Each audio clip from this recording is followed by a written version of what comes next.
네, 반갑습니다. 예배에 오신 여러분들을 진심으로 환영하고 축복합니다.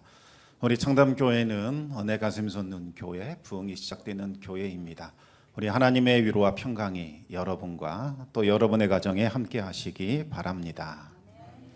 사도 바울은 그리스도인에게 반드시 세 가지가 있어야 한다. 이것이 없으면 안 된다라고 말했는데 그것은 바로 믿음, 소망, 사랑입니다.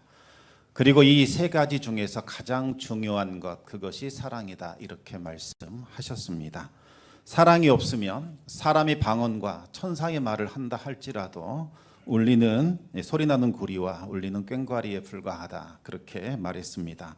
또 사랑이 없으면 예언하는 능력이 있어 모든 비밀과 모든 지식을 안다 할지라도 아무것도 아니다.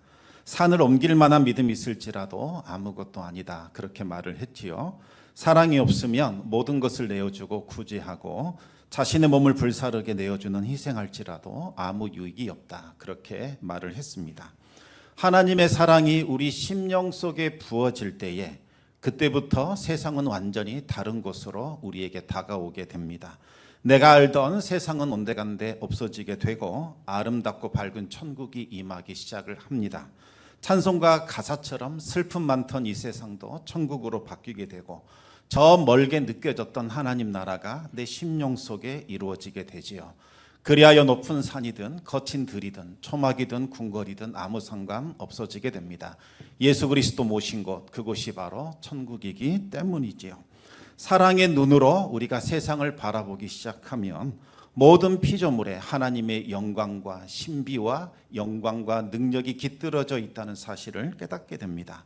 하나님의 그 영원하신 능력과 신성과 영광을 모든 피조물들이 노래하고 있다는 거지요.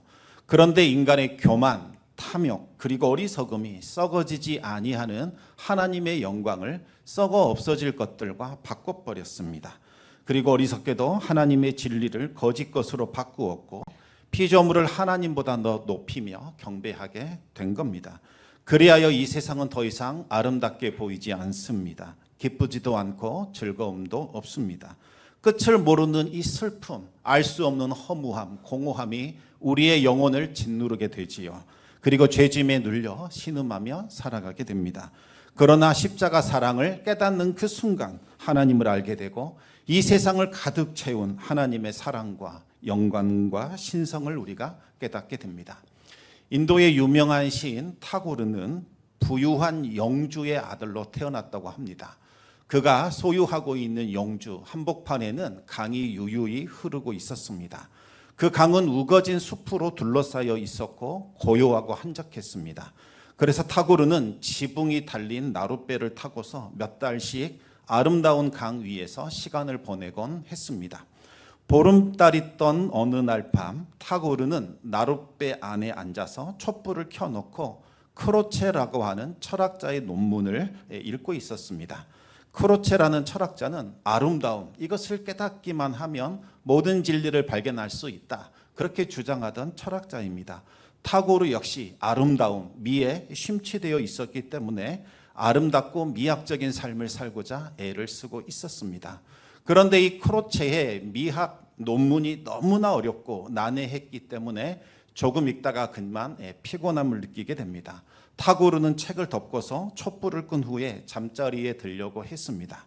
그런데 바로 그때 기적이 일어나게 되지요. 작은 촛불이 사라지는 그 순간 창문 사이로 달빛이 춤을 추며 들어오기 시작을 합니다. 그리고 그 달빛이 나룻배 안을 가득히 채우게 되지요. 순간 타고르는 침묵에 빠지게 됩니다. 놀랍고 신성하고 황홀한 경험을 하게 됩니다. 타고르는 밖으로 나가 배전에 서게 됩니다. 고요한 밤, 고요한 그 숲속에 떠오른 달은 너무나 아름다웠습니다. 강물조차 숨을 죽이고 천천히 흘러가고 있었습니다. 타고르는 그날 밤 자신이 경험했던 그 신비, 경외, 황홀함, 일기에 이렇게 기록해 놓았습니다. 아름다움이 나를 둘러싸고 있었다. 나는 그것을 외면한 채 아름다움에 대한 책, 그것에 파묻혀 있었다. 그런데 아름다움은 책에 묻혀 있는 것이 아니라 세상 속에 있었다. 내가 켜놓은 작은 촛불, 그것이 아름다움을 가로막고 있었다. 촛불의 연약한 그 빛 때문에 달빛이 내 안으로 들어올 수 없었다. 여러분, 예수 그리스도의 그 빛이 우리 심령 안에 들어올 때에 우리는 하나님의 영광, 하나님의 신비, 그리고 그 황홀함, 우리를 둘러싸고 있다는 것을 깨닫게 됩니다. 내가 켜놓은 그 교만, 탐욕, 이기심이라는 작은 촛불이 하나님 영광의 빛을 가로막고 있었던 거지요. 우리 마음을 지배하고 있는 옛사람을 십자가에 못 박을 때에 생명과 영광의 그 찬란하고 영롱한 빛이 우리 심령에 들어오게 되고 우리의 어두운 마음을 환하게 밝히게 될 겁니다. 여러분, 사랑의 눈으로 봐야 제대로 보이기 시작합니다. 그리고 보이지 않던 아름다움을 느낄 수 있습니다. 나태주 시인께서도 마음을 열고 자세히 오랫동안 보게 되자 들꽃의 아름다움을 느낄 수 있었다, 이렇게 고백합니다. 아주 유명한 시죠. 제가 풀꽃이라는 시를 읽어드리겠습니다. 자세히 보아야 예쁘다. 오래 보아야 사랑스럽다. 너도 그렇다. 신앙생활은 십자가 사랑에서 시작해서 십자가 사랑으로 끝이 납니다. 우리는 십자가에서 흘러내리는 그 하나님의 사랑으로 구원받았고 하나님의 자녀가 되었지요. 날마다 그 사랑을 우리 심령 안에 가득히 채워야만 우리는 기쁨 가운데 살아갈 수 있습니다. 그리고 가득히 채운 그 사랑을 다른 누군가에게 흘려보낼 때에 우리는 능력 있는 성도로서 살아갈 수 있습니다. 그 사랑이 온 세상을 뒤덮게 되는 그날에 주님이 이 땅에 다시 오실 것이요, 사망 권세 멸하시고 하나님 나라를 완성하실 겁니다. 오늘 본문에 나오는 예루살렘 총회의 결의도 이것을 천명하고 있습니다. 오직 십자가 사랑, 그것만이 전부라는 겁니다. 다른 것은 필요 없습니다. 할례나 율법도 더 이상 필요하지 않습니다. 예수 그리스도의 십자가에 무엇을 더해서도 안 되고 그 십자가를 빼놓아서도 안 된다는 거지요. 구원은 예수님을 믿고 영접하는 자들에게 주시는 하나님의 선물이기 때문입니다. 예루살렘 총회는 이 내용을 편지에 기록하여 이방인 형제들에게 보내게 됩니다. 그리고 이 편지가 위조된 것이 아니다라는 것을 증명하기 위하여 예루살렘 교회에 권위 있는 두 명의 지도자 유다와 실라도 함께 보내게 됩니다. 편지와 함께 공신력 있는 두 사람을 보냄으로써 이 편지가 예루살렘 총회의 공식적인 문서라는 것을 확증시킨 겁니다. 그러면 예루살렘 총회가 내린 이 결론은 무엇일까요? 우리 사도행전 15장 28절 29절 말씀을 같이 읽어보겠습니다. 성령과 우리는 이 요긴한 것들 외에는 아무 짐도 너희에게 지우지 아니하는 것이 옳은 줄 알았노니 우상의 제물과 피와 목매어 죽인 것과 음행을 멀리 할지니라. 이에 스스로 삼가면 잘 되리라. 평안함을 원하노라 하였더라. 아멘. 흥미로운 것은 성령과 우리는 이렇게 시작된다는 점이죠. 성령님께서 이 결론에 동참하셨고 이 모든 논의에 함께 하셨다라는 것을 밝히고 있는 겁니다. 여러분, 교회의 결의는 개인적인 의견 아니지요.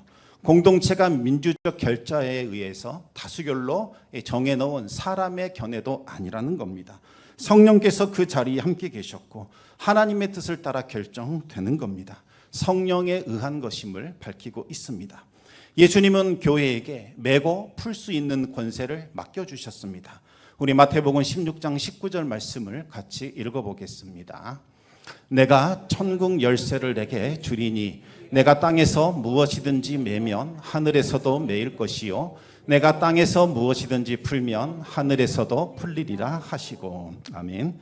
교회가 합심하여 하나님 안에서, 성령 안에서 하나님의 뜻을 발견하여 무엇인가를 결의를 통하여 땅에서 맨다면 예수님께서 그대로 실행하셔서 하늘에서도 매게 하실 것이요 땅에서 풀면 하늘에서도 풀게 하실 것이다 라는 이 권세를 주신 거지요. 따라서 교회의 결의에 참여하시는 분들은 두렵고 떨리는 마음을 가지셔야 합니다. 어떤 결정이 내리든지 우리 주님께서 그대로 실행하실 겁니다. 그리고 반드시 그 결정에 대한 책임도 물으실 겁니다. 따라서 교회의 결의로 모이실 때는 기도 많이 하셔야 됩니다. 성령 안에서 하나님의 뜻을 구해야 합니다. 내 생각이나 판단이나 감정은 잠시 내려놓아야 합니다. 오직 하나님의 뜻을 구해야 하고 교회의 결의가 내려지면 그대로 순종해야 합니다. 예루살렘 총회의 결의는 몇몇 사람들이 모여 정치적으로 결정한 사항이 아니라는 겁니다. 성령께서 함께 하신 결과였습니다. 그런데 그 결의 내용 중에 4가지 금지 사항이 나옵니다. 우상의 제물, 피, 그리고 목매어 죽인 것, 음행을 멀리 하라는 겁니다. 왜 이 금기 사항을 덧붙인 걸까요? 십자가 은혜로 구원받았다 할지라도 너희들이 우상의 제물을 먹거나 피를 가까이 하거나 목매어 죽인 것을 먹거나 음행을 저지르면 그 구원은 취소된다, 그런 의미일까요? 그렇지 않습니다. 만약 그렇다면 할례를 받고 율법 지켜야 한다는 주장과 전혀 다를 바가 없지요. 오직 예수 그리스도의 십자가만으로 구원받는다는 복음의 진리가 변질되는 겁니다. 4가지 금지 사항을 굳이 넣은 이유가 무엇일까요? 이것을 알려면 4가지 금지 사항에 덧붙여진 이 결론부를 좀 알아야 합니다. 스스로 삼가면 잘 되리라, 이 내용이 중요합니다. 여기에서 보면 다른 번역본을 보면 성령 안에서 스스로 삼가면 잘 되리라 이렇게 나와 있습니다. 그런데 이 성령이라는 단어를 사랑이라는 말로 바꿔도 됩니다. 사랑 안에서 스스로 삼가면 잘 되리라, 이렇게 읽으면 이해하기 쉽습니다. 사랑 안에서 스스로 삼간다, 어떤 뜻일까요? 첫 번째 의미는 율법의 완성은 사랑이라는 겁니다. 여러분, 유대교 출신의 성도들이 율법 지켜야 한다, 할례 받아야 한다 이렇게 말했는데 도대체 율법이 뭐냐는 거지요. 율법의 정신, 율법의 핵심이 무엇입니까? 사랑입니다. 하나님을 사랑하고 이웃을 사랑하라. 하나님을 사랑하고 이웃을 사랑한다면 그는 율법 전체를 다 지킨 사람이 되는 겁니다. 이 율법은 십계명에서부터 나온 거지요. 십계명은 이스라엘이 하나님과 이제 언약 관계에 있다, 그전에는 남남이었지만 하나님과 친밀한 관계에 있다라는 것을 확증시켜주는 계명입니다. 하나님은 애굽의 노예였던 이스라엘을 이끌고 시내산에서 언약을 맺습니다. 너희가 내 말을 잘 듣고 내 언약을 지킨다면 너희는 모든 민족 중에서 나의 소유가 되겠고 나는 너희는 나에 대하여 제사장 나라가 되며 거룩한 백성이 될 것이다, 그렇게 말씀하셨습니다. 하나님은 이제 이스라엘이 하나님이 되시고 이스라엘은 하나님의 백성이 됩니다. 서로 그와 같은 언약을 체결합니다. 이 언약이 성사되었다, 이 언약 가운데 있다라는 것을 보여주는 것, 그것이 바로 십계명이요 율법이라는 거지요. 혼인 예식 한번 생각해 보시기 바랍니다. 전혀 남남이었던 남녀가 이제 서로 혼인을 맹세하는 서약을 하게 됩니다. 어떤 경우에도 우리는 항상 서로를 사랑하겠습니다, 존중하겠습니다, 어른을 존경하겠습니다, 진실한 남편과 아내로서의 도의를 다하겠습니다, 맹세하지요. 그런데 여러분, 이 서약 지킨다고 부부 되는 것 아닙니다. 부부라는 특별한 관계로 맺어졌기 때문에 이제는 이 사랑의 서약을 서로가 하는 거지요. 이제는 그 합당한 의무를 서로가 다 하는 겁니다. 서로를 향한 사랑이 커지면 커질수록 서로를 향한 의무가 더 깊어지게 됩니다. 그리고 서로를 향한 의무를 이행하면 이행할수록 서로를 향한 사랑은 더 깊어지게 되는 거지요. 이방인들이 율법 지킨다고 해서 하나님 백성 되느냐? 아닙니다. 율법은 하나님의 자녀들을 위한 것이지 이방인들을 위한 것이 아닙니다. 하나님의 자녀는 어떻게 되는 걸까요? 하나님의 은혜로, 하나님의 일방적인 선택으로 되는 겁니다. 내가 우리 부모 고른 것 아니지 않습니까? 태어나고 보니 부모님이 우리 부모님이신 겁니다. 나는 그저 우리 부모의 자녀로 태어났을 뿐입니다. 마찬가지입니다. 왜 내가 하나님의 자녀로 택함 받았는지 우리는 알 수 없습니다. 우리가 하나님을 택한 것이 아니라 하나님이 먼저 우리를 택정하셨지요. 일방적인 하나님의 주권과 은혜로 우리는 택함을 받았고 하나님의 자녀가 된 겁니다. 그렇다면 이제는 하나님의 자녀답게 살아가야 합니다. 하나님의 자녀로 살아간다는 말은 하나님을 사랑하며 사는 것이요, 하나님이 베푸신 그 사랑과 은혜를 주변으로 흘러보내는 삶을 살아가는 것을 뜻합니다. 하나님의 사랑을 알게 되고 그 사랑에 반응하게 되면 자연스럽게 우리의 삶은 율법을 가까이 하게 되고 율법을 지키며 살아가게 된다는 뜻입니다. 바울은 이 사랑과 율법에 대해서 이렇게 결론을 내립니다. 로마서 13장 8절에서 10절까지 말씀을 우리 같이 읽어보겠습니다. 피차 사랑의 빛 외에는 아무에게든지 아무 빛도 지지 말라. 남을 사랑하는 자는 율법을 다 이루었느니라. 간음하지 말라, 살인하지 말라, 도둑질하지 말라, 탐내지 말라 한 것과 그 외에 다른 계명이 있을지라도 내 이웃을 내 자신과 같이 사랑하라 하신 그 말씀 가운데 다 들었느니라. 사랑은 이웃에게 악을 행하지 아니하나니 그러므로 사랑은 율법의 완성이니라. 아멘. 율법은 하나님의 사랑받은 자들, 하나님의 은혜 받은 자들, 그들이 어떻게 살아가야 하는지를 알려주지요. 여러분, 누군가를 사랑한다면 그 순간부터 상대방을 함부로 대하지 않게 됩니다. 그 사람에게 이제는 나 자신을 맞춰주게 되지요. 상대방에 맞춰 말이 바뀌게 되고 나의 행동이 바뀌게 됩니다. 그때부터 변화가 시작이 되는 겁니다. 하나님을 사랑하는 사람도 그렇습니다. 내 뜻이 아닌 하나님의 뜻이 궁금해지고 그 뜻이 이루어지기를 원합니다. 나의 기쁨이 아닌 하나님의 기쁨을 알기를 원하고 그 기쁨을 충족시켜 주기를 원합니다. 자연스럽게 율법을 따라 행하게 되지요. 율법은 억지로 지킬 수 있는 것이 아닙니다. 만약 그렇게 된다면 그것은 율법주의에 빠지게 됩니다.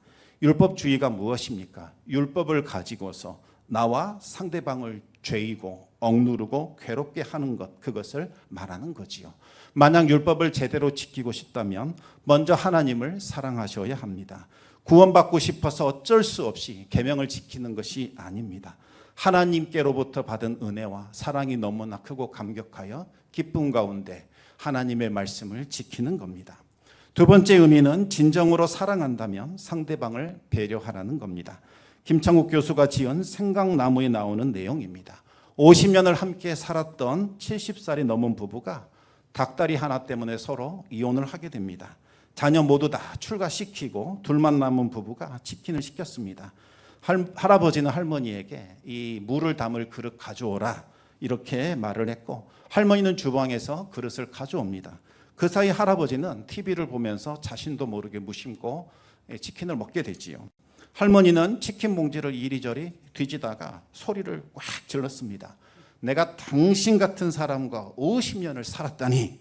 할아버지는 어안이 벙벙해집니다. 왜 그러냐라고 물었더니 닭다리 때문이라는 거지요. 별 생각 없이 할아버지가 닭다리 2개를 다 먹어버린 겁니다. 별거 아닌 걸로 왜 그러냐라고 하자 할머니는 솟구치는 눈물을 참으며 말을 합니다. 별거 아니라고요? 지난 50년간 당신이 나한테 해온 일, 이것이 이런 것이지 않습니까? 닭다리가 원인이 되어 황혼 이혼을 한 겁니다. 우리는 배려받지 못했을 때에, 우리에게 관심 가져주지 않을 때에 말할 수 없는 무시와 모멸감을 느끼게 됩니다. 사랑한다면 아무렇게나 말하거나 아무렇게나 행동해서는 안 됩니다. 그것은 사랑이 아니죠. 사랑이 무엇입니까? 내가 원하는 것을 상대방에게 강요하는 것 아닙니다. 내가 원할지라도 상대방이 싫어하면 주지 않습니다. 반면에 내가 원하지 않을지라도 상대방이 원하고 상대방이 좋아한다면 그것을 해줄 수 있는 것, 그것이 사랑이지요. 진정한 사랑은 나를 충족시키려고 하지 않습니다. 그 사람을 통하여 나를 채우려고 하지 않습니다.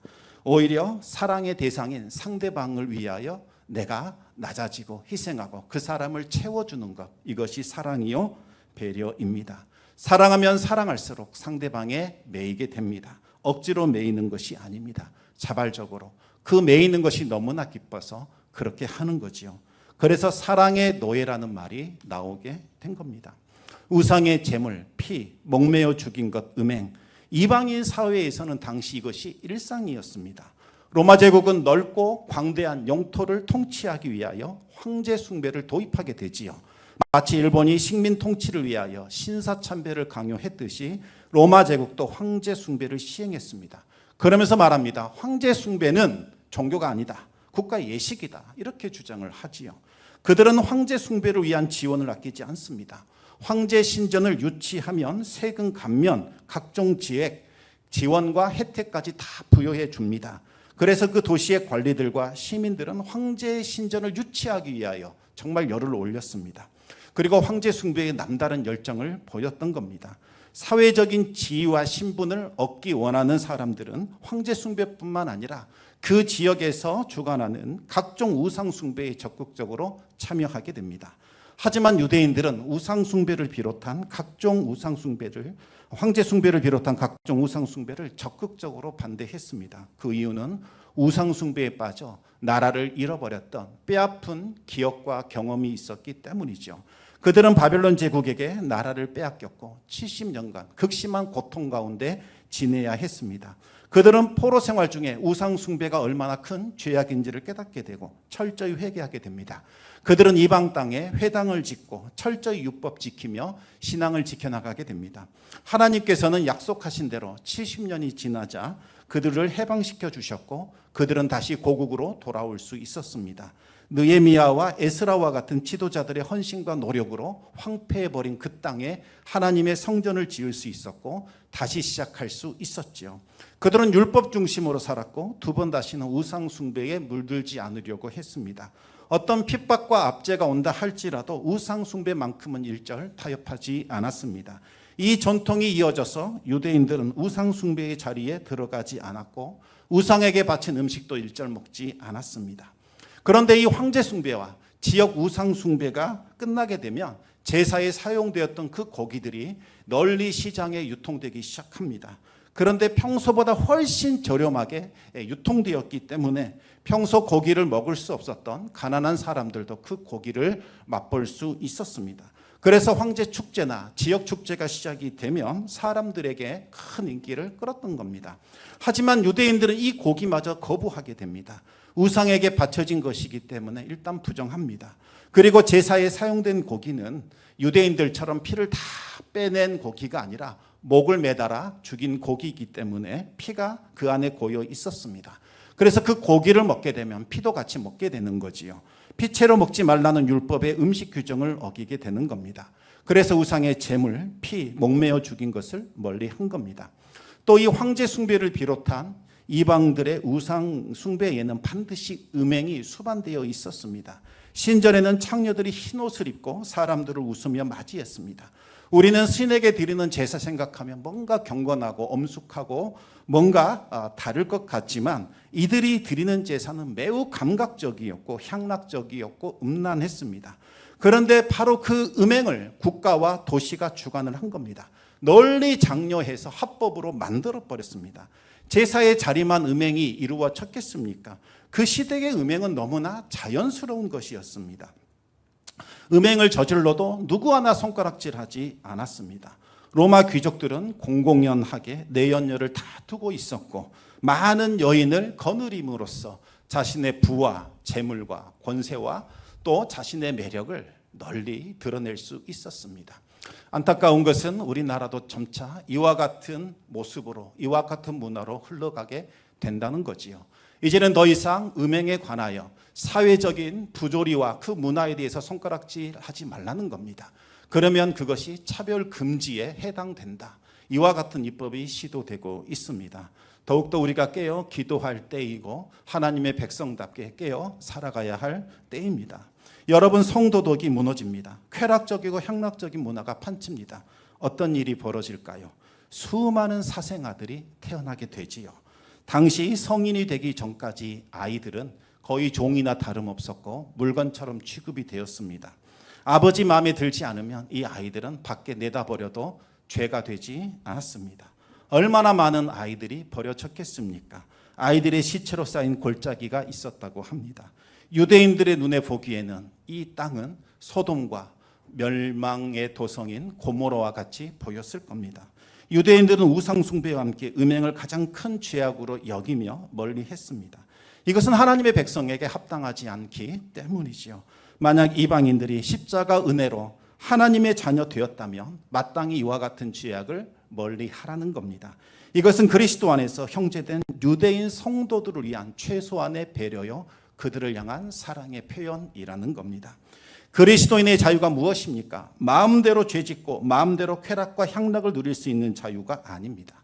이전에는 어쩔 수 없었습니다. 죄에 매여 있었습니다. 욕망에 이끌려 살았습니다. 그러나 이제는 우리가 성령을 받았습니다. 선택권이 있습니다. 누구든지 성령을 따라 살면 죄의 욕망에서 벗어날 수 있게 되었습니다. 그리스도인의 자유는 죄에서부터 벗어나는 자유, 죄의 노예에서 해방되는 자유, 죄짓지 않고 거룩하게 살아갈 수 있는 자유를 말하는 거지요. 만약 내가 누리는 이 자유 때문에 그리스도 안에서 한 몸 된 형제, 자매가 괴로워한다면 차라리 그 자유를 포기하는 것이 더 낫다는 겁니다. 이것이 사랑이요, 이것이 배려라는 거지요. 하나님을 사랑하면 사랑할수록 더 많은 것을 포기하고 더 많은 것을 내려놓을 수 있어야 합니다. 예루살렘 총회가 4가지 금지사항을 덧붙인 이유를 이렇게 요약할 수 있습니다. 그리스도 안에서 한 몸 이룬 유대인 성도들이 괴로워한다면 여태껏 너희들이 당연하게 누려왔던 그 유익들, 그 특권, 관습 이제는 포기해달라. 사랑 안에서 너희 자신을 삼가라. 그것으로 충분하다. 형제를 위하여 스스로 삼가는 것, 그것이 그리스도인의 자유요, 윤리요, 율법에 참된 정신이라는 겁니다. 세 번째로 사랑으로 스스로 삼갈 때 하늘에서부터 내려오는 형통과 축복이 임한다는 뜻입니다.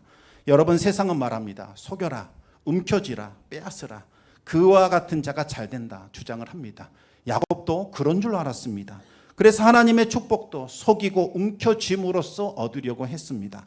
그러나 완전히 실패하게 됩니다. 가정이 깨졌고 관계가 무너졌고 집에서 추방당하게 됩니다. 야곱이 철저히 깨지고 무너진 이후에 그는 이스라엘이라는 새로운 이름을 부여받게 됩니다. 그제야 그는 회복되었고 그를 통하여 하나님의 역사가 펼쳐지게 됩니다. 하나님의 법칙이 무엇입니까? 움켜쥐는 것이 아니라 나누어 주는 겁니다. 누가복음 6장 38절 말씀을 같이 읽어보겠습니다. 주라, 그리하면 너희에게 줄 것이니 곧 후히 되어 누르고 흔들어 넘치도록 하여 너희에게 안겨주리라. 너희가 헤아리는 그 헤아림으로 너희도 헤아림을 도로 받을 것이니라. 아멘. 나눠주면 손해될 것 같습니다. 다 없어지고 사라질 것 같습니다. 그러나 그 이상을 보셔야 합니다. 하나님께서 하늘문을 여십니다. 그리고 한없는 은혜와 복을 부어주십니다. 누르고 흔들어 넘치도록 안겨주십니다. 내가 다른 사람에게 마음을 쓰며 그의 상황과 처지를 헤아려 주면 줄수록 하나님이 나의 상황과 나의 처지를 헤아려 주시고 하나님께서 더 이상으로 갚아주신다는 약속의 말씀입니다. 사람을 변화시키는 것, 그것은 바로 사랑과 희생과 섬김과 낮아짐입니다. 미국의 백화점왕 워너메이커가 교회학교 부장교사로 섬겼을 때 있었던 일입니다. 교회학교에 존이라는 문제 아동이 있었습니다. 교사들은 이 존 때문에 학급 분위기가 너무나 망쳐진다. 차라리 이 아이를 퇴학시키는 것이 본인을 위해서, 이 반 전체를 위해서 유익하다. 이와 같은 결론을 내리게 됩니다. 바로 그때 한 여선생님이 존을 한번 맡아보겠다라고 나서게 되고 존은 그 여선생님 반으로 들어가게 됩니다. 그런데 존이 또 말썽을 피우게 되고 다른 아이들을 괴롭히며 싸움을 하게 됩니다. 그러자 여선생님이 존을 데려다가 훈계합니다. 그러자 그 아이가 선생님에게 욕을 하더니 침을 뱉어버렸습니다. 얼마나 모욕적입니까? 굳이 이런 모욕과 수치 당하면서까지 이 아이를 용납해야 할까요? 왜 이런 못된 짓을 하느냐라고 단호하게 꾸짖고 그를 내보내는 것, 그것이 그에게 더 유익한 것일지도 모르겠습니다. 그러나 여선생님은 얼굴에 침을 닦으며 말을 합니다. 존, 우리 집에 놀러 오렴. 너에게 줄 멋진 선물이 있다. 선생님은 그에게 예쁜 조끼와 편지 한 장을 선물합니다. 편지에는 이런 내용이 적혀 있었습니다. 존, 나는 너를 사랑한다. 절대 우리 반 떠나지 마라. 선생님은 너를 위해 매일 기도하마. 어떻게 되었을까요? 다음 날 그 선생님 집 앞에 한 소년이 무릎 꿇고 울고 있었습니다. 이 존이었지요. 존의 인생은 그날 이후로 그 선생님의 사랑을 경험한 이후로 완전히 달라지게 됩니다. 여선생님의 그 사랑, 희생, 낮아짐, 그것이 존을 변화시켰던 겁니다. 그리스도인은 예수님을 영접한 사람들입니다. 영접했다는 것은 이제 나를 따르는 나 자신은 내어놓고 주 예수 그리스도를 나의 주 하나의 하나님으로 모시는 것을 말합니다. 그리고 이제는 주께서 보이신 삶을 따르며 살아가는 것을 말하는 거지요. 주님은 우리를 위하여 모든 것을 다 내려놓고 희생하셨습니다. 하늘 보좌와 영광 내려놓으셨고 낮고 천한 모습으로 우리에게 오셨습니다. 그런데 그것도 부족하셨는지 우리를 위하여 수치와 모욕을 받으셨고 십자가 죽음을 통하여 하나님의 사랑을 확증시키셨습니다. 바로 그 사랑이 우리를 구원했고 우리에게 새 생명 주었고 우리에게 살 소망을 준 겁니다. 성도들이 누리는 자유는 무엇입니까? 나 자신의 유익과 욕망과 나의 정치적 야망을 위하여 마음대로 사는 것 아닙니다. 사랑 안에서 삼가며 서로 종로로 타는 겁니다.